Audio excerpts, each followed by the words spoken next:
What's up, self-healers? Lisa Lightfeather here. Welcome to my channel, Closing the Gap. We make a conscious effort to meet you where you're at when you're healing in your spiritual journey. Today, I wanted to come on and speak about the topic of, do narcissists grieve? Do they actually have the capacity to grieve? Well, the short answer is no. And why is this?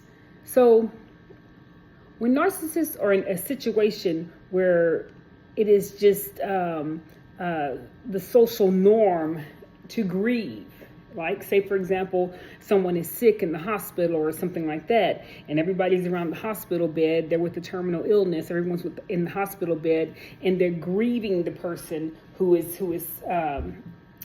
sick and may possibly transition from this illness. Well, the narcissist doesn't have the capacity to do that. The narcissist does not have the capacity to love, to feel, to have any of those the emotions that most human beings have. They don't have the capacity for that. So when it comes to things like someone being ill or someone transitioning or going through a traumatic experience, the narcissist doesn't have the capacity to relate to that person. Say, for example, if you're married to a narcissist and you're with child, right? The second that a woman or a normal woman, a woman with any capacity to love, the second she conceives the child, she's already in love with the child, right?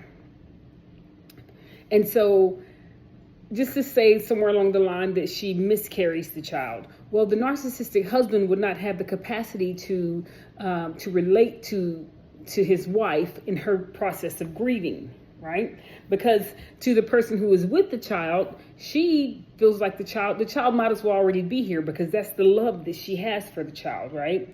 But the narcissistic husband will say, well, why don't you get over that? Like that happened yesterday. You're still crying.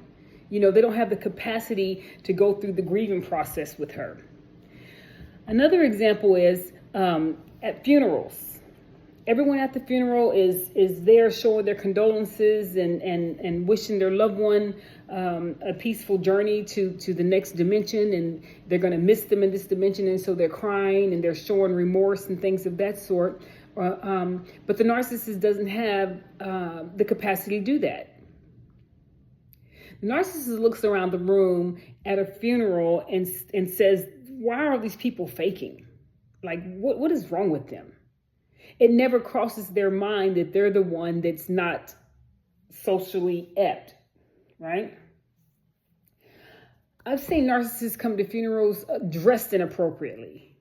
Like they're dressed like they're going to a club. Like even a person at the time of their transition cannot be the center of attention with a narcissist. They will come to the funeral dressed sexy or dressed inappropriately, you know, and they just have no tact, right?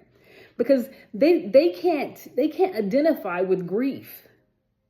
I've heard one narcissist say that they went to a funeral, and when they passed by it was a wake. They went to the wake and they passed by the casket to do the viewing, that they said they felt like punching the body, which I can't make this up. I just can't. Right? And the reason they feel like that, the reason they feel that anger or that resentment towards the person who has transitioned is because it reminds them of their own demise in some way. It reminds them of their own, that they too are living the same life that we're living, and that they too it will come to an end for them too one day. They can't stand it. It makes them angry. The same thing when people are sick. I'll drop the video of how a narcissist reacts when someone is sick down in the description. But the same thing when people have a terminal illness and they're sick, they can't relate to why everybody's around the hospital bed crying and concerned about their loved one.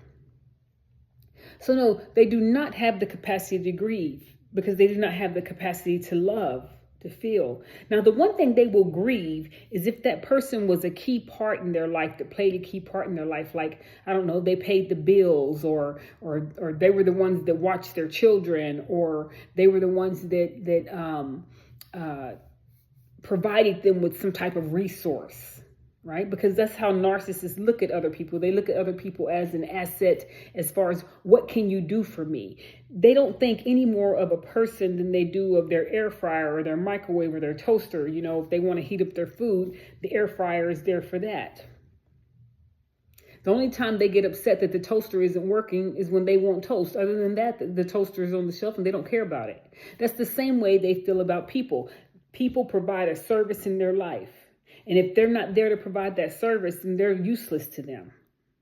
So they might grieve that if you were that in their life, they'll grieve that. Yeah.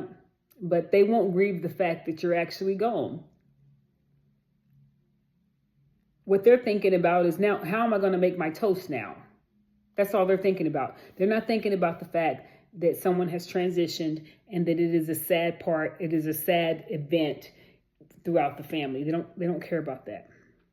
They come to these situations dressed inappropriately, feeding on the energy of sadness, of depression, of pain.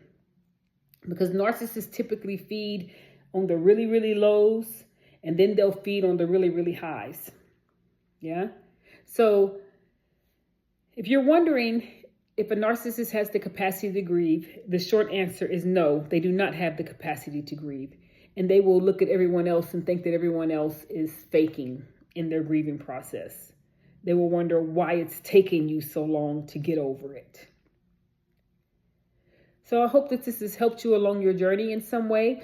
If you've been with a narcissist and you were in the grieving process and you didn't quite get why they didn't care, why they didn't connect to the fact that you were grieving, and why they weren't responding in a similar manner as you, now you know why. They simply do not have the capacity to grieve. Well, that's all I have for you today here on Closing the Gap. We make a conscious effort to meet you where you're at on your healing and your spiritual journey. Don't forget to like and subscribe. Leave a comment. Maybe share any experiences you've had on this topic. And if you're really feeling my vibe, don't forget to hit the bell notification so that you know the next time that I upload. We'll see you next time here on Closing the Gap. Y'all have a good day.